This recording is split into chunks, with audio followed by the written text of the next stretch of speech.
Joining us now in Studio B to help answer today's Twitter question and dive into some more of those NCAA rule changes, Blaine Fowler used to play college football for BYU. Did you know that, Jaron? I didn't know that until right now. Blaine, you played here? Great, man. Long ago. It's when we used to, after practice, you take off your helmet, you fold it up, put it in your pocket, go home. In fact, that's how long ago it was. I think they got Blaine Fowler's height and weight mixed up with Brian Billick on that BYU football database. I didn't see what they say. Bio says 6'180". He's 6'5". So we're giving Brian's a tight end. That's a small tight end. 6 feet 180. Anything but a tight. He was awesome with those guys, by the way, when he was here on campus. The players loved that they had him here. That was a cool thing. That was cool. What's the one rule change you would change?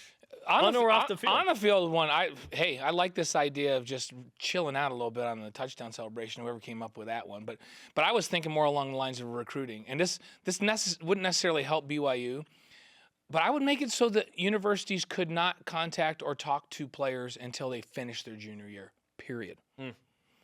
Because I think there's way too much distraction. We put so much emphasis on sports for these kids that are in high school, and they start focusing on where they're going to college and all that when they're in 8th grade, for Pete's sakes.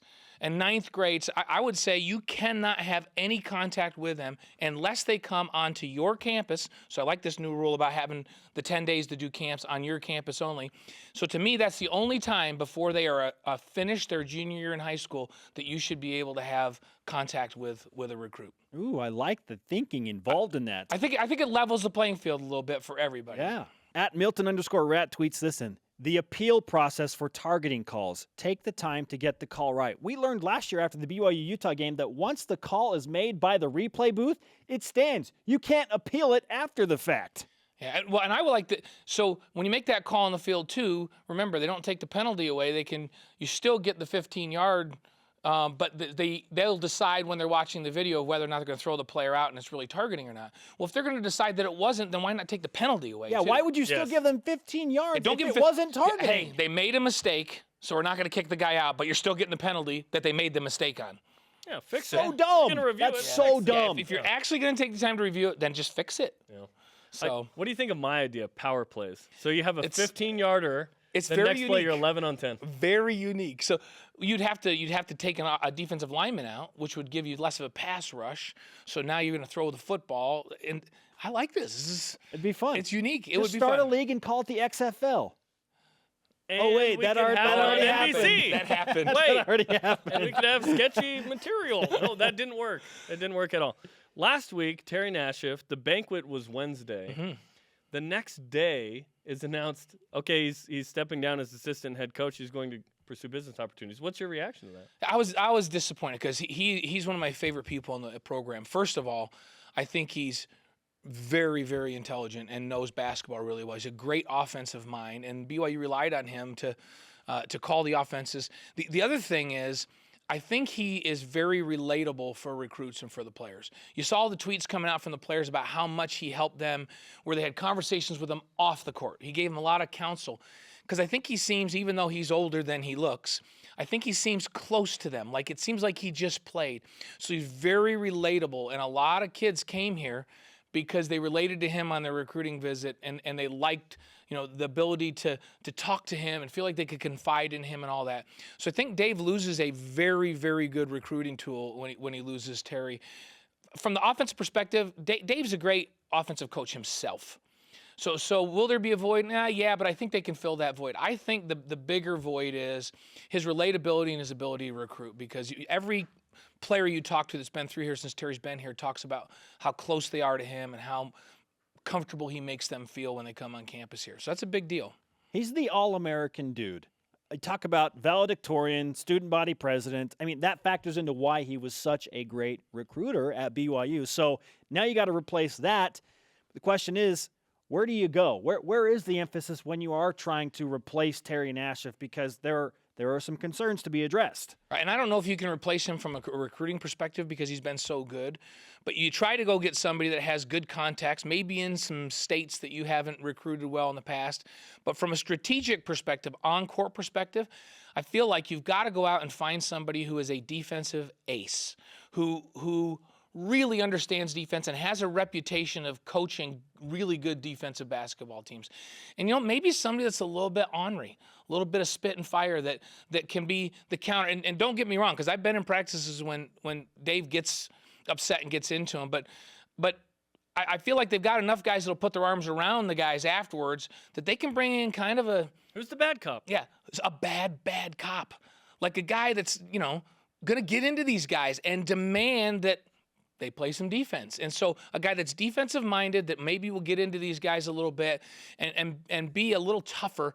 And so that, to me, I don't know if that guy's out there or not, but if that guy's out there, that's a good mindset to look for, because I think that could add to it. Because I think Dave himself is a phenomenal offensive coach, and so I think they don't have a drop off at all offensively. And maybe this is an opportunity to go to find somebody that maybe has some little different ideas and can really help them get better defensively.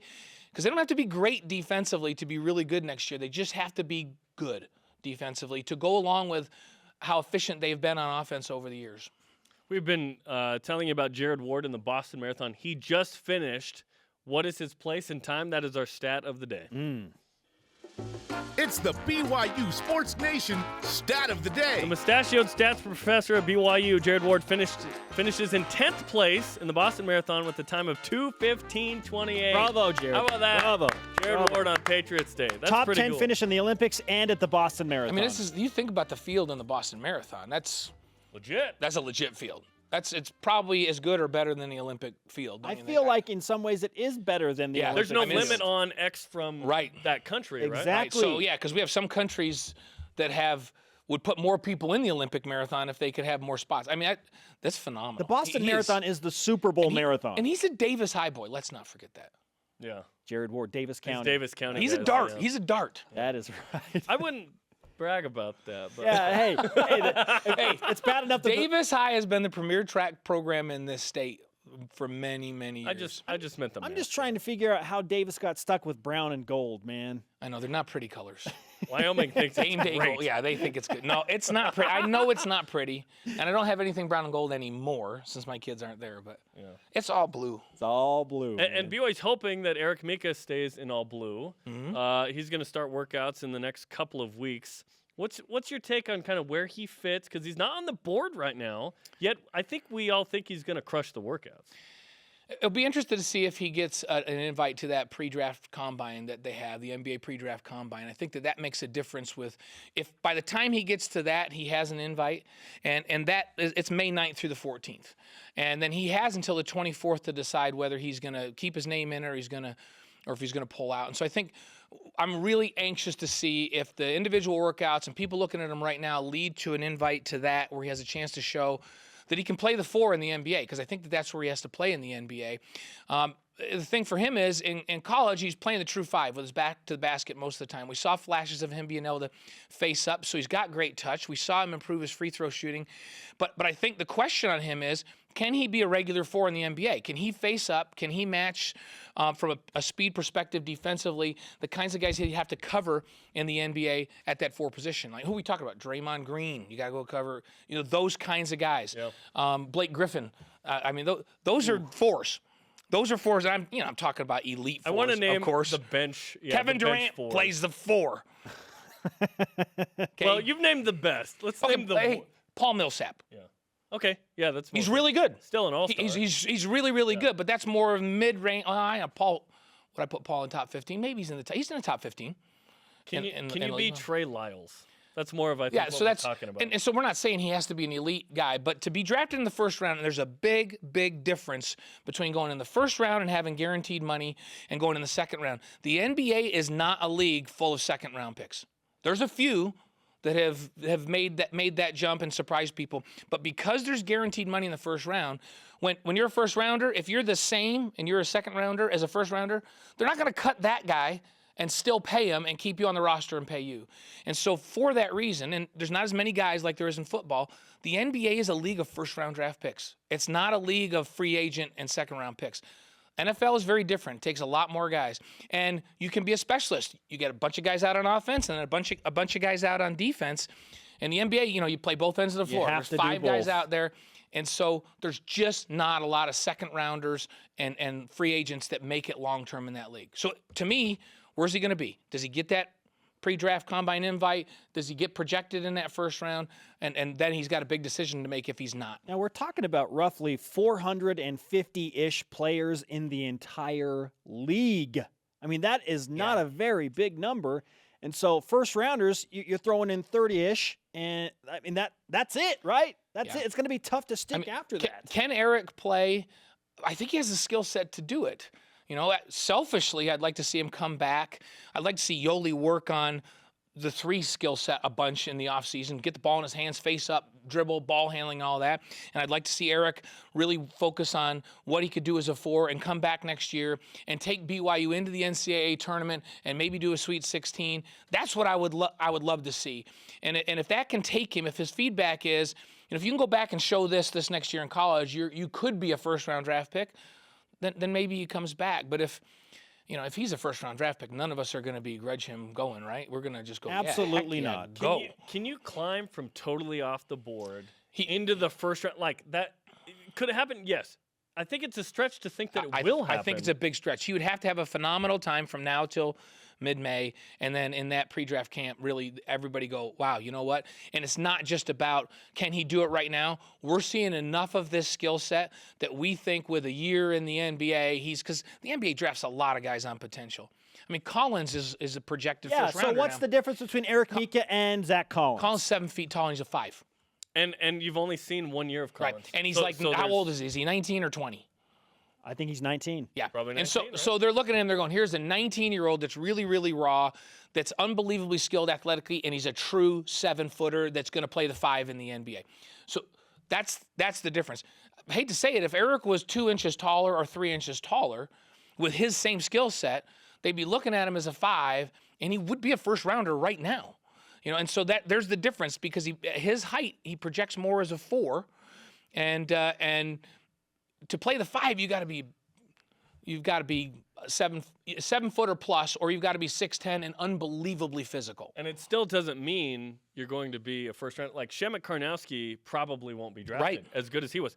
Zach Collins, 10 points a game in the WCC, gets you a lottery pick because of potential. That's just how their draft. That's why I say that sometimes they draft on potential, and so when they look at Eric Mika, a little bit older.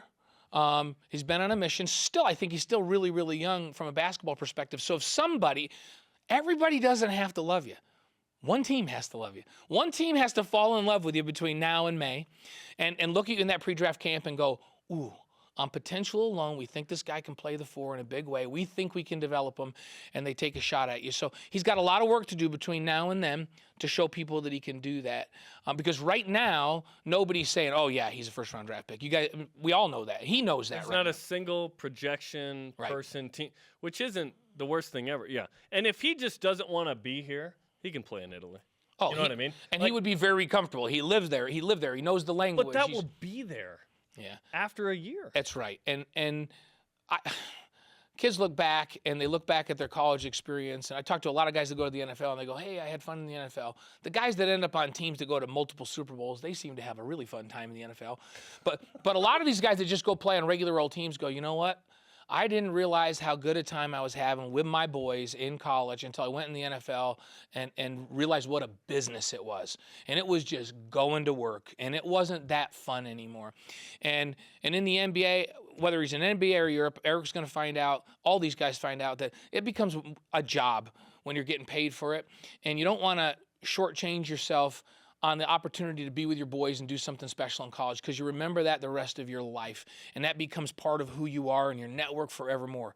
Now, having said that, if he's a first-round draft pick, he's got to go, right? Having said all that, 100%. But if he's getting news that, you know what, you're probably not even a second-round pick, and so the option is go to Europe or come here. I mean, if it's me, I come back and have another year with my boys, and because I look back on it, and the guys that I played with my years here, they're family still. In fact, even the guys around when I played were all family. And so you don't get that when you go to the pros, no matter where you go. And so don't shortchange that unless the opportunity, overshadows that. If the opportunity overshadows it, then for Pete's sakes, go, and we'll all go, man, let's just go root like crazy for him. So we'll see how that goes. A lot of work between now and May. There are those out there that feel like if Eric Mika leaves BYU, it is signing a death certificate for BYU's NCAA tournament chances next year. I am not one of those people because of attrition and the gel factor. And we said that when Trent Plaisted left early and they came back and BYU got back into the tournament. So where do you stand on the difference with and without Eric Mika? With Eric back, I think to me, they would take a big step forward. I think they would get better defensively in the offseason, and he's really good defensively. He's got great timing. He's got good hops. You know, he's a force in there, whether it's at the 4 or at the 5. And with everybody else coming back, I feel like this team has a chance to gel in the offseason and get better. If he doesn't come, I still think they have an opportunity. The problem they have is I think the league is really good next year. So I think with Eric back, in the preseason early on when they got that whole group back, they win more games in the preseason, and 3 teams from the WCC have a chance to get in, especially if you've got Gonzaga back in the top 10 and St. Mary's in the top 15. Who knows? St. Mary's could win that league next year now with who's going out. If Nigel goes out for Gonzaga, St. Mary's becomes my favorite in the league. Cleve agrees. Crazy, You're- right? You're not alone. Did Cleve say that too? Yes. Yeah. So, I mean, I think that's the case. If Nigel stays, Gonzaga's still my favorite. If Nigel goes, then all of a sudden I'm going, hey, with what St. Mary's has coming back, they win the league. And then BYU's right there with Gonzaga for that 2 spot if Nigel goes, or battling St. Mary's, that same group of guys. If Eric goes, then it takes them a little longer to gel in the preseason, and maybe they lose a game or 2 that they shouldn't lose that keeps them out of the NCAA tournament. So can they still get there? They absolutely can. They have enough weapons, and if they can really work hard at it. If he comes back, I believe that they have the potential to be in the tournament and win a game or 2 in that tournament. Fantastic stuff from Blaine Fowler and his Davis County biceps. That's right. Go Darts. Go Jared. Twitter question today. If you could implement one rule change in NCAA football, what would it be? Blaine says, I would change the ability of coaches to contact high school players before their junior season is over. It's an interesting take. What do you think? Send in your responses using the hashtag BYUSN. I've seen so many targeting rule ones. That's got to change. The Utah game is still